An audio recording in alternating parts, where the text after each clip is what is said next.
नमस्कार, चौपाल चर्चा कार्यक्रम में आपका स्वागत है। मैं हूं आपके साथ सौरभ शर्मा। किसान भाइयों, चौपाल चर्चा कार्यक्रम आपका अपना कार्यक्रम है जिसमें हम गांव-गांव जाते हैं, चर्चा करते हैं सरकारी योजनाओं की, किस तरीके से हमारे किसान भाई योजनाओं का लाभ ले रहे हैं। आपको बता दें, इस वक्त हम मौजूद हैं राजस्थान के जिला जैसलमेर के गाँव सेल्वी में, जिसका ब्लॉक पड़ता है पोखरन। आपको बता दें कि भारत में 117 महत्वाकांक्षी जिले हैं, जिसमें से 5 राजस्थान में है और राजस्थान में एक जैसलमेर में है, जिसमें आज हम मौजूद हैं। आपको बताएंगे यहाँ पर कृषि एवं किसान कल्याण मंत्रालय की जो योजनाएं हैं किस तरीके से धरातल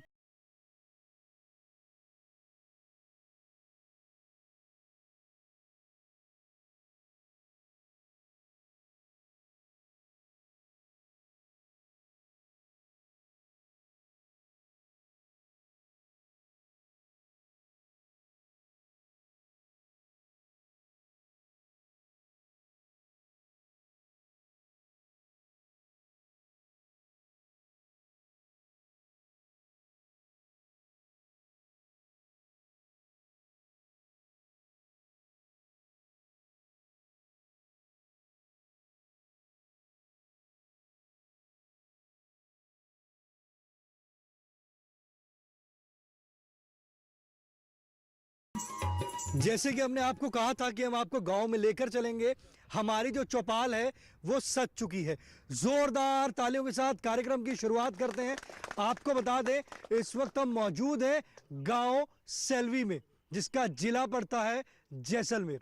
आपको बता दें, आज हम बात करेंगे मोटे अनाज के बारे में। हमारे बीच में कृषि विज्ञान केंद्र पोखरन जिला जैसलमेर के विशेषज्ञ मौजूद हैं। आइए जानते हैं। जी आप बताएं, मोटे अनाज क्या है? मोटे अनाज की हम बात करते हैं तो मोटे अनाज जो है वो 2 तरीके के हैं। एक मोटे दाने का है और एक महीन दाने का है। अगर उनको अलग अलग डिफाइन करें तो एक साथ उनको समाहित करते हुए हम, जैसे बाजरा है, आपकी रागी है, आपका ज्वार है, आपकी कंगनी है, आपकी सुआ है और बहुत सारे जो पतले अनाज हैं जिनको बहुत ही महीन दाना जिनको कहते हैं, वो मोटे अनाज की श्रेणी में आते हैं। मोटे अनाज की जरूरत क्यों पड़ी? क्योंकि जब हम स्वतंत्रता जब हमें मिली थी, उस समय हमारे पास अनाज का भंडार नहीं था। तो उस समय ये जो अनाज थे, इन अनाजों की ही खेती होती थी विशेष तौर से, और पारंपरिक तौर से खेती करते थे। जैसे ही देश को आज़ादी मिली, अनाज का भंडार हमें बढ़ाना था क्योंकि हमारे खाने के लाले पड़े हुए थे। तो हरित क्रांति लाई गई। हरित क्रांति में जोर दिया गया कि इसका गेहूं और चावल पे जोर दिया गया। तो चावल और गेहूं का जोर देने पे क्या हुआ, ये जो हमारे मोटे अनाज जो थे, इनका उत्पादन बढ़ना और उनका एरिया जो घटना स्वाभाविक था। तो उनका एरिया बढ़ाना और उनका उत्पादन बढ़ाना और उसके बारे में लोगों को जागरूक करना, ये मोटे अनाज का जो अभी जो अंतर्राष्ट्रीय वर्ष जो घोषित किया गया है, उसका मेन मकसद यही है कि लोगों को जागरूक करना। और जागरूकता का मतलब क्या है कि उसका उत्पादकता बढ़ाना और उसका उपभोग बढ़ाना और कैसे भी करके उसको वितरण के तौर पे लेके जाना, ताकि उसके जो फायदे हैं वो लोगों तक पहुंच पाएँ। और अगर हम इसकी बात करते फ़ायदों की, तो इसको स्मार्ट फूड भी कहा गया है। स्मार्ट फूड कहने का तात्पर्य ये हुआ कि वो फूड ऐसा फूड है जिसमें प्रोटीन 7 से लेकर 12% होती है, और इसके साथ में कार्बोहाइड्रेट की बात करते हैं तो 60% के आसपास होती है। फाइबर की बात करते हैं तो 15 से लेकर 20% होती है। अगर हम मिनरल की बात करते हैं तो इसमें कैल्शियम है, मैग्नीशियम है, आयरन है। और बच्चों को और महिलाओं में जो एनीमिया की कमी हो जाती है, खून की जो कमी हो जाती है, उस कमी को इससे बहुत आसानी से दूर किया जा सकता है। दूसरा, हम इसका फ़ायदा ये भी है कि ग्लूटेन फ्री है, तो इससे सीलिएक जैसी बीमारियाँ भी इसमें नहीं आती हैं। देखिए, कितनी अच्छी जानकारी दी हमारे कृषि विज्ञान केंद्र के अध्यक्ष ने बताया किस तरीके से कि मोटे अनाज के क्या फायदे हैं, और साथ ही साथ ये भी बताया कि मोटा अनाज जो है उसको स्मार्ट फूड भी कहा जाता है। हमारे बीच में किसान भाई मौजूद हैं, आइए जानते हैं। जी आप बताएं, आज हम बात कर रहे हैं मोटे अनाज के बारे में। ये बताइए, मोटे अनाज की खेती करते हैं आप? बाजरा। ये बताइए, जो आप बाजरे की खेती करते हैं किस प्रकार से करते हैं? बाजरा के पहले तो खाद देते हैं, मिंगनी खाद, फिर उसको तगारी से सीधा करके और बाद में तवी दे के हवार दे के एक बार खेती कर देते हैं। बाजरे की फसल अच्छी हो रही है? बढ़िया हो रही है। इसके दाम अच्छे मिल रहे हैं? नहीं, कम मिल रहे हैं। इस साल भी ठीक है। इस साल अच्छे मिले हैं? बढ़िया है, इस साल अच्छे। बाजरे की जो फसल है लगता है कि लाभकारी है, ठीक है, अच्छे, बढ़िया है। बढ़िया है। हाँ। देखिए हमारे किसान भाई कह रहे हैं कि मोटे अनाज में वो बाजरा ले रहे हैं और बाजरे की जो फसल है वो अच्छी है। और उन्होंने बताया कि अगर पिछले वर्ष की बात करते हैं तो तब इसके दाम कम थे, परंतु अगर इस वर्ष की बात करते हैं तो उनको अच्छे दाम की प्राप्ति हुई है। हमारे बीच में और भी किसान भाई मौजूद हैं, आइए जानते हैं। जी आप बताएं, आज हम बात कर रहे हैं मोटे अनाज के बारे में। मोटे अनाज की खेती करते हैं आप? जी हाँ, हम करते हैं। वैसे हम तो बाजरा ही ज़्यादा बोते हैं। ये मतलब कि खाने में भी वो बड़ी पौष्टिकता है और हम अधिकतर ये बाजरा ही खाते हैं और इसकी खेती करते हैं। मोटे अनाज के फायदे क्या है? फ़ायदा तो ऐसा है कि सब ये मतलब ये क्या है कि शरीर के लिए यही लाभदायक है, इसलिए हम तो ज़्यादातर ये बाजरा ही बोते हैं। वैसे क्या है कि ये पानी की कमी है इधर, वर्षा में भी थोड़ी बहुत तो मतलब क्या है बारिश हो जाती है तो उससे क्या है कि ये बाजरा हो जाता है, कम पानी में भी हो जाता है, इसलिए हम ज़्यादातर बाजरा बोते हैं। देखिए हमारे किसान भाई कह रहे हैं कि कम पानी में भी इसकी फसल हो जाती है, तो इसलिए वो जिला जैसलमेर में बाजरे की फसल ले रहे हैं और इससे लाभ भी ले रहे हैं। हमारे बीच में और भी किसान भाई मौजूद हैं, आइए जानते हैं। जी आप बताएं, मोटे अनाज की आज चर्चा कर रहे हैं, जानकारी है कि मोटे अनाज के फायदे क्या हैं? मोटा अनाज बाजरा हमारे यहाँ खाने में अच्छा होता है, ज़्यादातर हम बाजरा भी खाते हैं और इसका बाजरे का क्या सारा वो गाय को मिल जाता है। ज़्यादा गाय रखते पशु रखते वो खाने में गाय के काम आता है, हमारे भी खाते, इसलिए बाजरा बोते हैं। ये बताइए कि बाजरा जो आप कर रहे हैं इसके दाम अच्छे मिल रहे हैं? हाँ ठीक मिल रहा है, पिछले साल से इस साल ठीक मिले बाजरे दाल। मोटे अनाज की खेती जो है लाभकारी है? हाँ अच्छी लाभकारी। देखिए हमारे किसान भाई कह रहे हैं कि मोटे अनाज की जो खेती है वो अच्छी है और वो लाभकारी है। उन्होंने बताया कि अगर पिछले वर्ष की तुलना करते हैं तो इस वर्ष उनको मोटे अनाज में जो बाजरा है उसके अच्छे दाम की प्राप्ति हुई है। हमारे बीच में और भी किसान भाई मौजूद है, आइए जानते हैं। मोटे अनाज की जो खेती है लगता है कि लाभकारी है? लाभकारी है, बढ़िया लग रहा है, खाने में अच्छा है, ताकत में अच्छा है, बहुत गेहूं से वो बाजरा अच्छा लग रहा है, उसमें ताकत भी खून भी बढ़ता है। कृषि एवं किसान कल्याण मंत्रालय की जो योजनाएं हैं धरातल पर काम कर रही हैं। बढ़िया लग रहा है। माननीय प्रधानमंत्री जी को इसके लिए धन्यवाद देना चाहेंगे? धन्यवाद। देखिए जिला जैसलमेर के जो हमारे किसान हैं माननीय प्रधानमंत्री जी को धन्यवाद दे रहे हैं, जिन्होंने मोटे अनाज के बारे में किसान भाइयों को जागरूक किया और वो कह रहे हैं कि मोटे अनाज से वो भी लाभ की प्राप्ति कर रहे हैं। चौपाल चर्चा कार्यक्रम में वक्त तुझका एक छोटे से ब्रेक का, ब्रेक के बाद जानेंगे मोटे अनाज से और भी लाभ।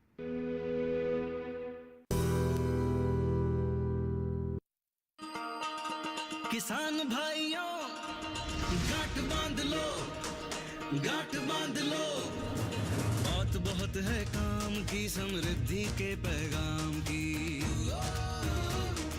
मिट्टी के मिजाज को समझो, मिट्टी के हर राज को समझो, मिट्टी की तुम जांच कराओ, मुफ्त सॉइल हेल्थ कार्ड ले जाओ।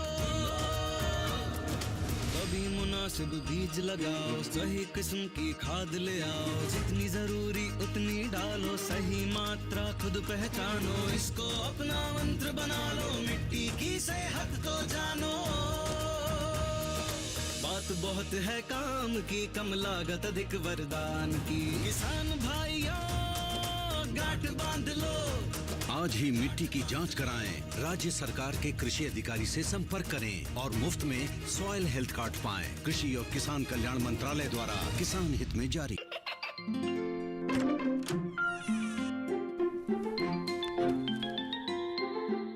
ये क्या हो रहा है? काशवी, इतने कम मार्क्स? काशू बेटा पढ़ा करो, पढ़ोगी नहीं तो आगे कैसे बढ़ोगी? मम्मा मैं भी तो आपसे यही कहना चाहती हूँ, पढ़ा करो। आप पढ़ोगे नहीं तो आगे कैसे बढ़ोगे? मतलब? वो देखो, सिर्फ बैक पर छपा ऑर्गेनिक नहीं, ऑर्गेनिक का निशान पहचानिए। पीजीएस ऑर्गेनिक का ये लोगो उन किसानों की पहचान है जो आज भी परंपरागत विधि से रसायन मुक्त खेती कर आपके लिए शुद्ध फसल उपजा रहे हैं। अब समझे मम्मा, अगर मैं प्योर ऑर्गेनिक फूड नहीं खाऊंगी तो अच्छे मार्क्स कहाँ से लाऊंगी? अच्छा बच्चों, जैविक खेती की इस मुहिम को आगे बढ़ाइए, शुद्ध ऑर्गेनिक अपनाइए।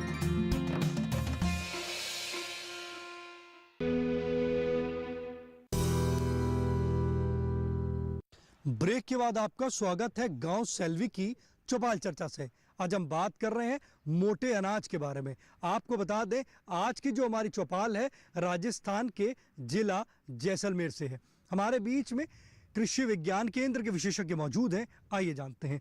जी आप बताएं, पशुपालन में मोटे अनाज की क्या महत्वता है? जैसलमेर ज़िले में लगभग 34 लाख पशुधन संख्या है। उसमें लगभग 15 लाख बकरियां हैं, 11 लाख भेड़ें हैं और 4 लाख यहाँ पे देसी गायें हैं।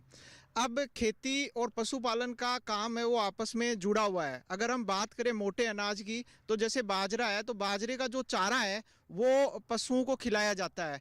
जैसलमेर ज़िले में चारे का बहुत अभाव रहता है और यहाँ पे जो चारा आता है वो दूसरे ज़िलों से मंगाया जाता है। तो यदि हमारे यहाँ के किसान भाई इस मोटे अनाज को प्राथमिकता देते हैं तो इसका जो चारा है वो हमारे पशुओं को यहीं पर उपलब्ध हो सकेगा। इसके साथ साथ जो मोटे अनाज में जो बाजरा है उसका सेवन, उसको आहार के तौर पे पशुओं को या बकरी को खिलाते हैं तो उसमें कार्बोहाइड्रेट जो तत्व है बहुत अधिक मात्रा में पाया जाता है। तो इससे क्या होता है कि पशु को तुरंत ऊर्जा मिलती है और बकरी को भी इससे तुरंत ऊर्जा मिलती है। तो इस ऊर्जा मिलने से निश्चित तौर पे जो दूध का जो उत्पादन है वो भी बढ़ता है और बड़े सस्ते दर पे ये कार्बोहाइड्रेट का जो सोर्स है वो प्राप्त हो जाता है। इसके साथ साथ अगर हम बात करें मोटे अनाजों की, तो मोटे अनाज का इस जो जलवायु है जैसलमेर की, इस जलवायु के बड़ा अनुकूल है बाजरा। तो बाजरे से हम चारे की जो पूर्ति कर सकते हैं जानवर के लिए। इसके अलावा अनाज में इसका जो दलिया है, जो उसका जो दाना खिलाते हैं, वो चाहे बकरी को खिलाएं, चाहे भेड़ को खिलाएं, चाहे गाय को खिलाएं, उसमें इसका विशेष महत्व है। देखिए कितनी अच्छी जानकारी दी हमारे विशेषज्ञ ने बताया किस तरीके से जो पशुपालन है उसके अगर मोटे अनाज की बात करते हैं तो उसके लिए क्या महत्वता है। हमारे बीच में किसान भाई मौजूद हैं, आइए जानते हैं। जी आप बताएं, मोटे अनाज की आज हम चर्चा कर रहे हैं। मोटे अनाज की खेती करते हैं आप? हाँ जी करते हैं। किस प्रकार से करते हैं? यहाँ बाजरे की। ये बताइए, जो आप बाजरे की खेती कर रहे हैं, आपको लगता है बाजरे की खेती जो है आपके लिए लाभकारी है? हाँ जी लाभकारी है। आपको अच्छा लाभ मिल रहा है? जी। देखिए हमारे किसान भाई कह रहे हैं मोटे अनाज में वो बाजरा ले रहे हैं और बाजरे की जो खेती है वो लाभकारी है। हमारे बीच में और भी किसान भाई मौजूद हैं, आइए जानते हैं। जी आप बताएं, मोटे अनाज की आज हम चर्चा कर रहे हैं। मोटे अनाज की खेती करते हैं? हाँ जी करते हैं। कौन कौन सी फसल ले रहे हैं आप? बाजरा और ज्वार की। तो जो आप ये फसलें ले रहे हैं, लाभ मिल रहा है? जी लाभ मिल रहा है। आप चाहते हैं कि और अधिक इसमें आपको और अच्छा मूल्य मिले? हाँ जी, और अच्छा मिले। देखिए हमारे किसान भाई कह रहे हैं कि उनको फ़ायदा मिल रहा है और वो ये भी चाहते हैं कि अगर बाजरे की फसल पे या मोटे अनाज की ऐसी फसलें लें जिसमें उनको मूल्य और अधिक मिले। हमारे बीच में कृषि विज्ञान केंद्र के विशेषज्ञ मौजूद हैं, आइए जानते हैं। जी आप बताएं, हमारे किसान भाई हैं, अगर जैसे उनको अच्छा मूल्य मिल रहा है, उन्होंने बताया कि अगर पिछले वर्ष की बात करते हैं तो उससे इस वर्ष अधिक मूल्य मिला है, पर इसको और अधिक वो मुनाफा लेना चाहते हैं तो किस प्रकार से ले सकते हैं? जैसे बात करते हैं बारानी क्षेत्र की, तो 70% यहाँ का बारानी क्षेत्र है यहाँ पे, और इसमें मोस्टली बाजरा और ज्वारी उत्पादन होता है। इसमें भी बाजरा और ज्वार में बात करें तो बाजरे का एरिया बहुत अधिक है। तो किसान केवल जो आजीविका का साधन है वो बाजरा ही है मुख्यतः, खरीफ की बात करें तो। लेकिन यदि मूल्य संवर्धन को जोड़ दिया जाए, इसके जो विभिन्न प्रकार के उत्पाद यदि बाजरे के बनाए जाएँ तो वो एक अपना स्टार्टअप चालू कर सकते हैं। स्टार्टअप में उनको सबसे पहले तो उनको एक समूह में कार्य करने की आवश्यकता होगी। तो समूह में कार्य जब करेंगे तो किसान एक अच्छे प्रकार से अपना स्टार्टअप चालू कर पाएंगे। विभिन्न प्रकार के जो कृषि रुचि समूह हैं या स्वयं सहायता समूह हैं, महिलाएं भी इनसे जुड़ सकती है। तो इस प्रकार से करके वो अब बात करेंगे कि कौन कौन से ऐसे उत्पाद हैं या मूल्य संवर्धित उत्पाद जिसे हम कहते हैं कि किस प्रकार से बनाएं, कैसे बनाएं और कौन कौन से तैयार करें, ताकि बाजरे की एरिया भी बढ़ सके और जो इससे जो महिलाओं में, पुरुषों में बच्चों में होने वाले जो पोषक तत्व भी उनको सही समय मिल सके। तो मैं सबसे पहले बाजरे की बात करना चाहूँगा। तो बाजरे में जो किसान भाई हैं, आजकल विभिन्न प्रकार के बाजरे के बिस्किट्स हैं, नूडल्स हैं, और इसके अलावा बाजरे के अपने जो पास्ता भी बनाए जा रहे हैं। बाजरे से कई प्रकार के ऐसे कुकीज़ भी तैयार किए जा रहे हैं जिनकी पैकेजिंग करके बहुत अधिक मूल्य मिल रहा है। तो इसके लिए उन्हें क्या करना होगा? उनके लिए देखिए सबसे पहले तो वो इसके संबंधित जो ट्रेनिंग है उनको किसानों को सबसे पहले कृषक रुचि समूह है या स्वयं सहायता समूह बना के और कृषि विज्ञान केंद्र से जुड़ना होगा। तो किसान उत्पादक संगठन भी बना सकते हैं। कृषक, हाँ बिल्कुल सर, जैसे कृषक रुचि समूह है वो यदि 20-25 कृषक रुचि समूह जब बन जाते हैं तो फिर अपन एफपीओ के लिए अपन जा सकते हैं। अगर 20 किसान मिलकर अगर आपके कृषि विज्ञान केंद्र में आते हैं और आपसे संपर्क करते हैं तो क्या आप उनका समूह बना देंगे? बिल्कुल सर, हमारे पास हमने पहले भी यहाँ ट्रेनिंग्स में हम बताते हैं कि और हमने बना भी रखे हैं, 7-8 समूह बना रखे हैं जो इस पे हम काम कर रहे हैं। बाजरे के हमारे यहाँ 1 डिस्ट्रिक्ट 1 प्रोडक्ट में भी बाजरे को सम्मिलित किया गया है, तो हम इस पे पहले से भी काम कर रहे हैं। और विभिन्न प्रकार के जो एफपीओ चल रहे हैं वो उनके साथ भी मिलके हम जो उसमें पहले से चल रहे हैं उनमें भी हम हमारे प्रोग्राम्स दे रहे हैं। विभिन्न प्रकार के कृषि गोष्ठी है, ट्रेनिंग्स वगैरह देते हैं। जैसे हमारे पास यदि बाजरे से संबंधित 20 से 25 यदि एसएसजी बन जाते हैं या एफआईजी बन जाते हैं, क्योंकि 20-20 किसानों का एक होता है तो उसमें 300 का क्राइटेरिया है उसमें एफपीओ में। तो यदि हमारे पास जैसे 25 के आसपास एसआईजी बन जाते हैं या कृषक रुचि समूह यदि बन जाते हैं तो हम एक एफपीओ के रूप में उसको रजिस्टर करवा के और किसानों को बहुत बड़े लेवल पे लाभ दे सकते हैं। देखिए कितनी अच्छी जानकारी दी हमारे विशेषज्ञ ने बताया कि अगर 15 से 20 किसान अगर एक कृषि विज्ञान केंद्र आते हैं तो वो एक छोटा सा समूह या किसान उत्पादक संगठन के लिए वो उनको सहयोग करेंगे। और साथ ही साथ उन्होंने ये भी बताया कि किस तरीके से आप अपनी फसल का, जैसे बाजरे की फसल है, उसको प्रोसेस करके एक अच्छे दाम ले सकते हैं। चौपाल चर्चा कार्यक्रम में वक्त हो चुका एक और छोटे से ब्रेक का। ब्रेक के बाद जानेंगे मोटे अनाज से और भी लाभ।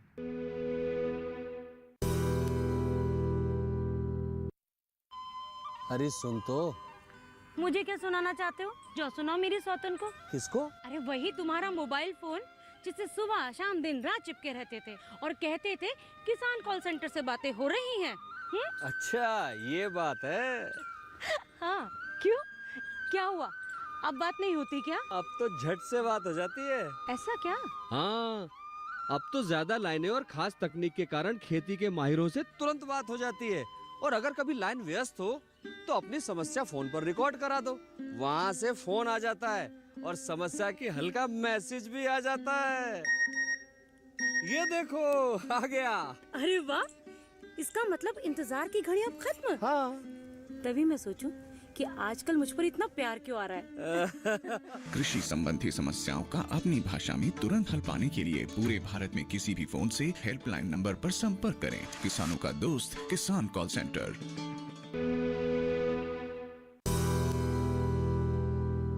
ब्रेक के बाद आपका स्वागत है गांव सेल्वी की चौपाल चर्चा से। आपको बता दें आज हम बात कर रहे हैं मोटे अनाज के बारे में। आज की जो हमारी चौपाल है राजस्थान के जिला जैसलमेर से है। हमारे बीच में महिला किसान मौजूद हैं। आइए जानते हैं किस तरीके से वो मोटे अनाज की खेती कर रहे हैं। जी आप बताएं, मोटे अनाज की खेती करते हैं आप? करते हैं। मोटे अनाज की खेती लाभकारी है? जी लाभकारी। आप इसको और अधिक बढ़ाना चाहते हैं? चाहते हैं। देखिए महिला किसान कह रही हैं कि वो मोटे अनाज की खेती करती हैं और मोटे अनाज की कह रही खेती भी लाभकारी है, उसको और अधिक बढ़ाना चाहती हैं। किस प्रकार से वो मोटे अनाज की खेती को और अधिक बढ़ा सकती हैं? जी आप बताएं कि हमारे जो महिला किसान हैं उनके सवाल जो उन्होंने कहा है कि उसको और अधिक बढ़ाना चाहते हैं, तो कैसे बढ़ा सकती हैं? जब बाजरे की बात इस क्षेत्र के लिए आती है तो चूँकि ये इस शुष्क क्षेत्र है तो यहाँ पर बाजरे का उत्पादन अगर देखें तो काफ़ी कम है। जो प्रोडक्टिविटी यहाँ होनी चाहिए एक्चुअल बाजरे की वो नहीं है। तो इस प्रोडक्टिविटी का जो गैप है इसको बढ़ाने के लिए किसान भाइयों को हम कृषि विज्ञान केंद्र पर प्रशिक्षणों के माध्यम से भी बताते हैं। और इसमें देखें तो मुख्य रूप से सबसे पहले बात आती है कि किसान भाई जो है वो उन्नत बीज का उपयोग करें। और उन्नत बीज में देखें तो इस क्षेत्र के लिए RHB 173 और RHB 171, इसके अलावा एक MPMH 17 करके किस्म है जो बाजरे की सबसे बढ़िया इस क्षेत्र के लिए है। और जब किस्म की बात आती है और बाजरे की साथ में बात हो रही है तो यहाँ पर किसान भाइयों को एक चीज़ थोड़ी और समझने की आवश्यकता है कि आजकल एक और अपने भारत सरकार की एक और चीज़ पे फोकस है कि किसान भाई बायो फोर्टिफाइड जो किस्में हैं उनका उपयोग करें, चूँकि ये बाजरा है और ये मोटा अनाज है तो इसको न्यूट्री सीरियल्स भी कहा जाता है। न्यूट्री सीरियल्स का मतलब ही है कि ऐसी सीरियल फसल जिसके अंदर पोषक तत्व ज़्यादा से ज़्यादा हो। और बाजरे की कुछ किस्में जो बायोफोर्टिफाइड हैं उनमें फेरस यानी कि आयरन की मात्रा 70% से ज़्यादा है, और जिंक की बात करें तो भी वो भी 40-42% के लगभग है। तो अगर किसान भाई इनका खेती करेंगे, इसमें इन किस्मों का अगर समावेश करते हैं और इनको अगर खाने में काम में लेते हैं तो जो फैमिली पोषण की बात आती है वो यहाँ पर एक फुलफिल इससे होता है। इसके अलावा किसान भाइयों को बीज की बाद अपने दूसरा आता है कि जो किसान भाई बीज उगाते हैं उससे पहले उसको उपचारित करके बुआई करें, और जहाँ बीमारियों का प्रकोप ज़्यादा थोड़ा लगता है तो वहाँ वो ज़मीन का उपचार भी कर सकते हैं। इस तरीके से उत्पादन भी बढ़ेगा। बिल्कुल, क्योंकि बीज उपचार करने से सीधा सीधा बीमारियों पे असर पड़ता है कि वो बीमारियाँ उससे कम होती है, या लगभग उसका न के बराबर वो बीमारी जो है फसल में लगती है, तो सीधा सीधा उसका असर उपज पे रहता है। देखिए कितनी अच्छी जानकारी दी हमारे कृषि विज्ञान केंद्र के विशेषज्ञ ने बताया किस तरीके से आपको, अगर आप मोटे अनाज की फसल ले रहे हैं, बीज उपचार करेंगे, उसका उत्पादन तो आपका बढ़ेगा, और साथ ही साथ बताया किस तरीके से आप इससे लाभ ले सकते हैं। हमारे बीच में और भी किसान भाई मौजूद हैं, आइए जानते हैं। जी आप बताएं, मोटे अनाज की आज चर्चा कर रहे हैं, मोटे अनाज की खेती करते हैं आप? हाँ करते हैं। कौन सी फसल ले रहे हैं आप? बाजरा, जवार। लगता है ये जो बाजरे की फसल हम ले रहे हैं ये लाभकारी है? लाभकारी, बहुत अच्छी है, खाने में भी अच्छी है, गायों के लिए चारा भी अच्छा होता है, दूध अच्छे कर देती है गाय। देखिए हमारे किसान भाई कह रहे हैं कि मोटे अनाज की जो खेती है वो भी उससे लाभ की प्राप्ति कर रहे हैं। हमारे बीच में और भी किसान भाई मौजूद हैं, आइए जानते हैं। जी आप बताएं, मोटे अनाज की खेती करते हैं आप? करते हैं, बिल्कुल करते हैं। ये बताइए जो आप मोटे अनाज की खेती कर रहे हैं किस प्रकार से करते हैं? तो जैसे हमारे मारवाड़ में कहते हैं कि भाई पहले तो हमारे बैल उसमें बाते थे, अब ट्रैक्टर हो गया, ट्रैक्टर से करते हैं। तो बाजरा हमारे बूढ़े और बड़े से लेकर आज तक हम बाजरा ही खाते हैं। लगता है कि मोटे अनाज की जो खेती कर रहे हैं लाभकारी है? लाभकारी है, स्वास्थ्य के लिए अच्छा है, बहुत अच्छा है, करनी चाहिए सबको। बिल्कुल सबको करना चाहिए, पूरे देश में भी ये सोच रहे हैं। देखिए हमारे जो किसान भाई अन्य किसान भाइयों को वो संदेश दे रहे हैं कि हमारे सभी किसानों को ये मोटे अनाज की खेती करनी चाहिए, ये लाभकारी है। हमारे बीच में और भी किसान भाई मौजूद हैं, आइए जानते हैं। जी आप बताएं, मोटे अनाज की खेती करते हैं आप? हाँ सर, बिल्कुल करते हैं। लगता है कि लाभकारी है? हाँ बिल्कुल लाभकारी है, खाने में अच्छी है सर और लाभकारी है। आप युवा किसान हैं, किस तरीके से आगे मोटे अनाज की खेती को आप ले जाने की तैयारी कर रहे हैं? अभी तो हम तो सोचते हैं अच्छी आगे से आगे थोड़ा ना दाम बढ़ जाए तो फिर अच्छा रहेगा, हमारे लिए सबके लिए अच्छा रहेगा। जैसे हमारे वैज्ञानिक ने बताया कि दाम आपके बढ़ेंगे, आप 15 से 20 किसानों को एक समूह बनाएं और कृषि विज्ञान केंद्र में जाएं। तो जब आप जाएंगे तो वो आपको प्रोसेसिंग बताएंगे, किस तरीके से आपके मोटे अनाज जो आप ले रहे हैं, जैसे बाजरा ले रहे हैं, उसके आप बिस्किट बनाइए। तो जब आप उसका वैल्यू एडिशन करेंगे तो उसके जो दाम हैं वो आपको और अधिक मिलेंगे। तो आप कृषि विज्ञान केंद्र जाएंगे, वैज्ञानिक से संपर्क करेंगे? हाँ बिल्कुल करेंगे सर। आप अपने पसंदीदार कार्यक्रम चौपाल चर्चा को अब आप डीडी किसान के YouTube चैनल पर भी देख सकते हैं। टीवी पे दिए गए QR कोड को स्कैन करें। आज के चौपाल चर्चा कार्यक्रम में बस इतना ही। फिर होगी आपसे मुलाकात एक नए गांव, एक नए विषय के साथ। तब तक हमारी पूरी टीम को दीजिए इजाजत। आप देखते रहिए दूरदर्शन किसान। नमस्कार।